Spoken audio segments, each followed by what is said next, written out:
Baik, selamat pagi Bu. Kami dari Home Group 5 akan mempresentasikan tentang hasil pengamatan kami di Kecamatan Johar Baru dengan anggota kelompok sebagai berikut. Jadi Johar Baru terbagi menjadi 4 wilayah fokusan, yaitu Johar Baru, Galur, Tanah Tinggi, dan Kampung Rawa. Fokusan yang akan kami bahas ada air minum, air limbah domestik, air limbah non-domestik, limbah padat udara, dan kota bertekanan iklim. Berdasarkan hasil pengamatan dan data sekunder yang kami ambil, Johor Baru memiliki luas 238 hektar dengan penduduk 132.331 jiwa dengan kepadatan 55.836 jiwa per kilometer kubik persegi. Penyumbang limbah terbesarnya ada di sektor domestik dengan kontribusi ke pencemaran air lebih dari 70% serta timbunan air limbah puluhan ribu meter kubik per harinya. Untuk poin-poin selanjutnya akan kami bahas di slide berikutnya. Untuk metode pengumpulan data dari kelompok kami sendiri, kami menggunakan data primer dan sekunder, di mana primer itu adalah wawancara dengan dinas DLH dan kecamatan, dan kuesioner yang kami sebarkan ke warga Johar Baru. Untuk data sekunder itu berasal dari internet dan BPS. Pada pembahasan air minum, kami menggunakan definisi berdasarkan Permenkes nomor 43 tahun 2014, yaitu air yang memenuhi syarat kesehatan dan dapat langsung diminum. Untuk menjamin kualitasnya, pemerintah juga menetapkan berbagai parameter baku mutu air minum melalui Permenkes nomor 2 tahun 2023. Hal ini sejalan untuk mendukung SDGs 6 mengenai air bersih dan sanitasi layak. Nah, berdasarkan hasil kuesioner yang kita dapatkan, kondisi air minum di Kecamatan Johor Baru tergolong cukup baik. Mayoritas responden menggunakan air isi ulang dan air tap atau PDAM sebagai sumber utama air minum. Selain itu, hampir seluruh responden menyatakan bahwa air yang digunakan untuk minum berada dalam kondisi jernih.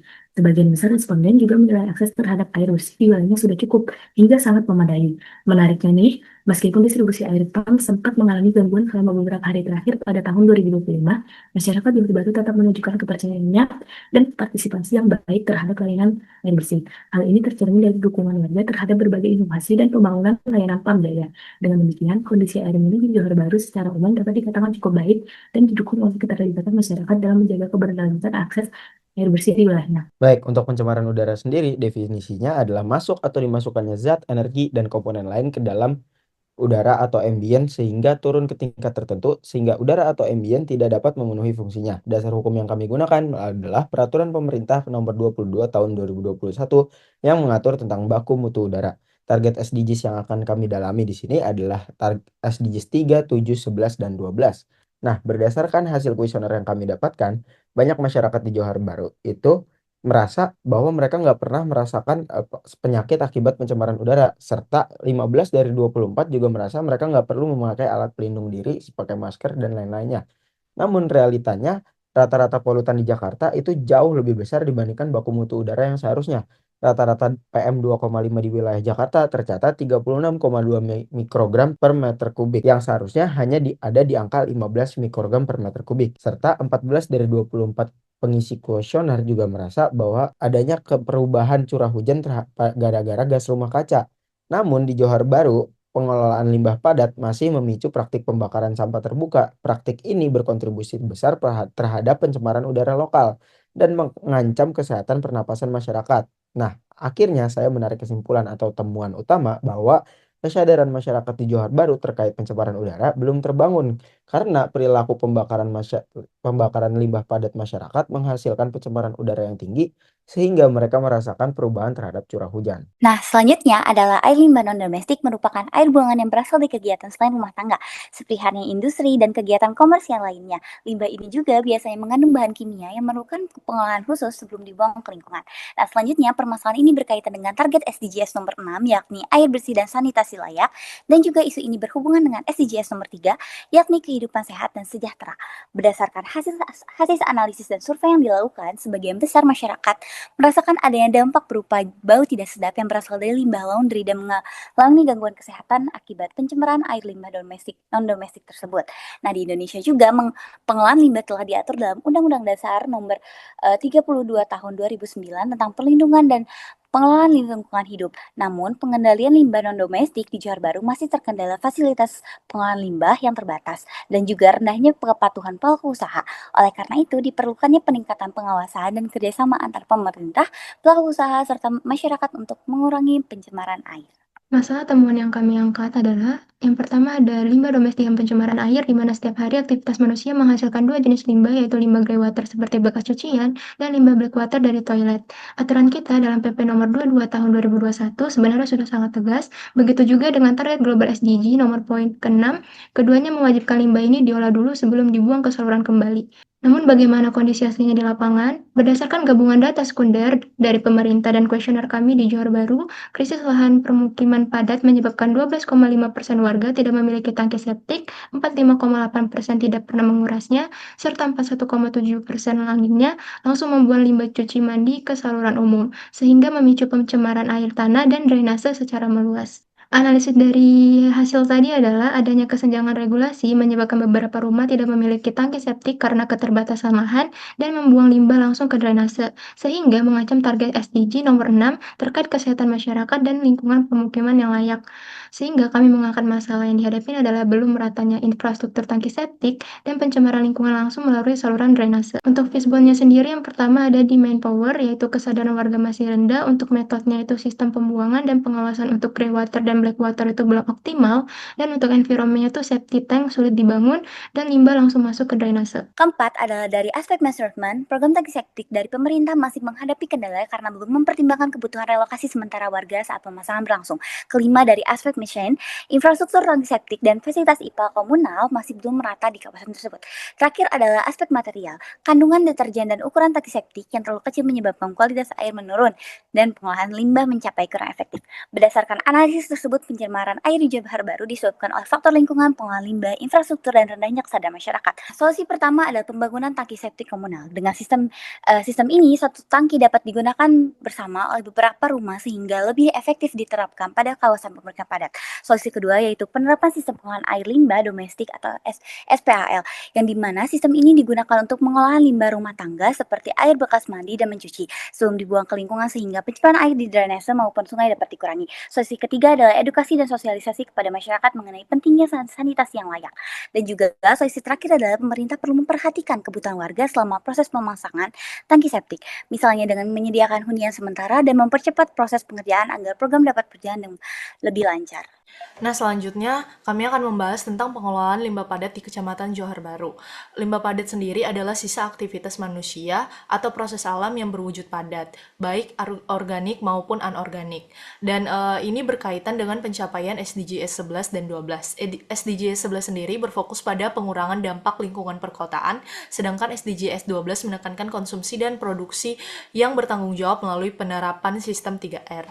Johor Baru sendiri merupakan wilayah dengan kepadatan penduduk yang sangat tinggi sehingga menghasilkan timbulan sampah yang besar setiap harinya.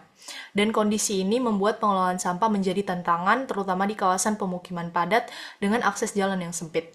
Dari hasil observasi dan wawancara dengan pihak kecamatan, sebenarnya sudah ada berbagai upaya pengelolaan sampah, seperti pengangkutan rutin, bank sampah, budidaya maggot, hingga program proklim dan sekolah adiwiyata. Namun pelaksanaannya masih belum optimal karena permasalahan utama tidak hanya terletak pada sistem, tetapi juga pada perilaku masyarakat yang masih belum sadar. Hal ini diperkuat dengan hasil kuesioner warga seperti yang sudah kami paparkan.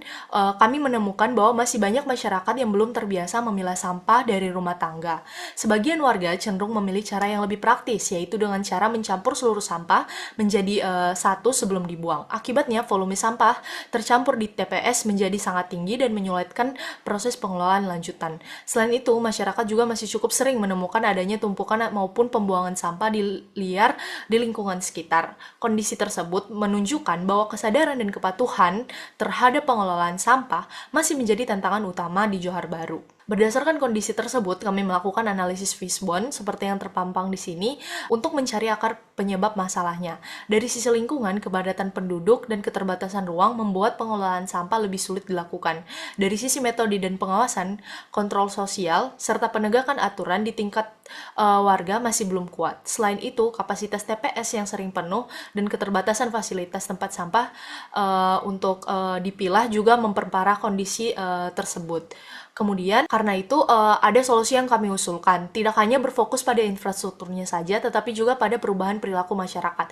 Solusi tersebut meliputi optimalisasi budaya Magot BSF untuk mengurangi sampah organik, revitalisasi bank sampah agar masyarakat lebih termotivasi memilah sampah, dan penguatan kontrol sosial melalui kegiatan proklim, serta edukasi sejak dini melalui sekolah adiwiyata.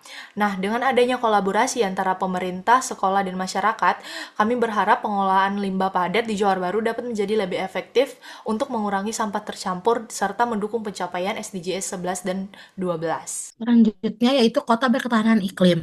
Kota berketahanan iklim adalah kota yang mampu beradaptasi dan merespon berbagai dampak perubahan iklim seperti banjir, cuaca ekstrim, maupun peningkatan suhu.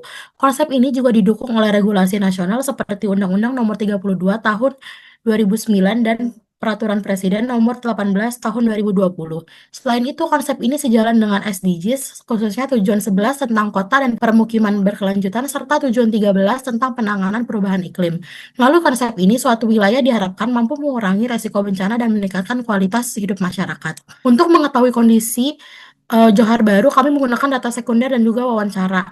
Dari data BPS dan pemerintah Kota Jakarta Pusat, diketahui bahwa Johor Bahru memiliki kepadatan penduduk yang sangat tinggi.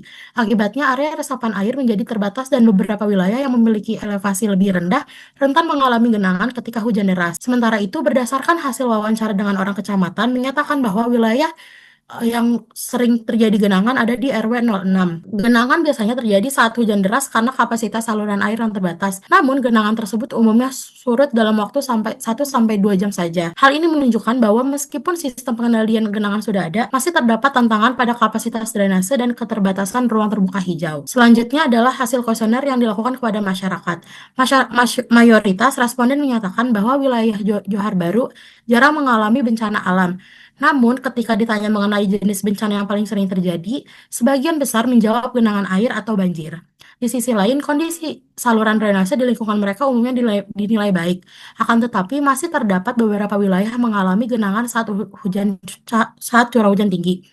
Kuesioner juga menunjukkan bahwa ruang terbuka hijau masih terbatas dan sebagian besar responden belum pernah mengikuti sosialisasi terkait kebencanaan. Jika dibandingkan dengan PP nomor 18 tahun 2020, terdapat kesenjangan antara target dan kondisi di lapangan. Secara regulasi, kota berketahanan iklim harus mampu meningkatkan kesiapsiagaan masyarakat dan mengurangi risiko bencana.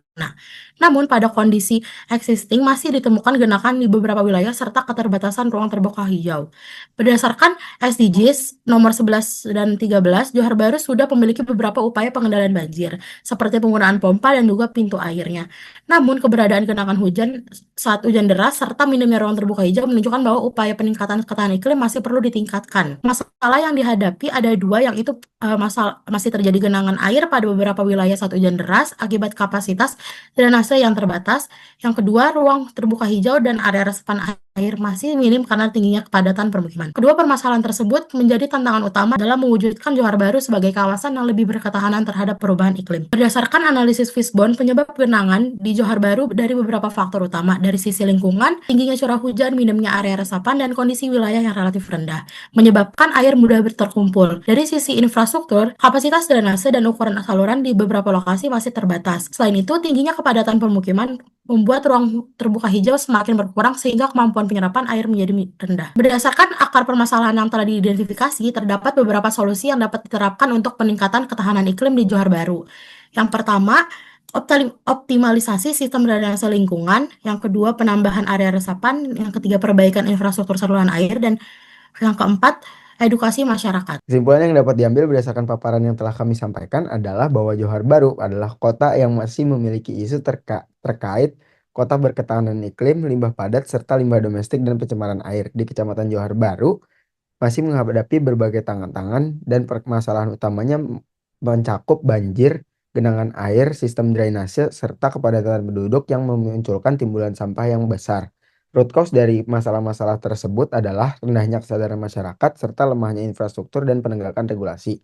Johor Bahru sebagai kawasan urban dengan kepadatan penduduk ekstrim membutuhkan pendekatan terpadu, mulai dari edukasi kebencanaan dan lingkungan, perluasan jaringan infrastruktur melalui pembangunan tangki septik komunal, serta optimalisasi saluran drainase hingga regulasi pengelolaan sampah mandiri dan sanitasi yang layak. Jika ini benar-benar diterapkan, ketahanan iklim dan kualitas lingkungannya dapat meningkat secara drastis. Sekian dari Home Group 5, ini merupakan referensi dan beberapa dokumentasi kami. Terima kasih.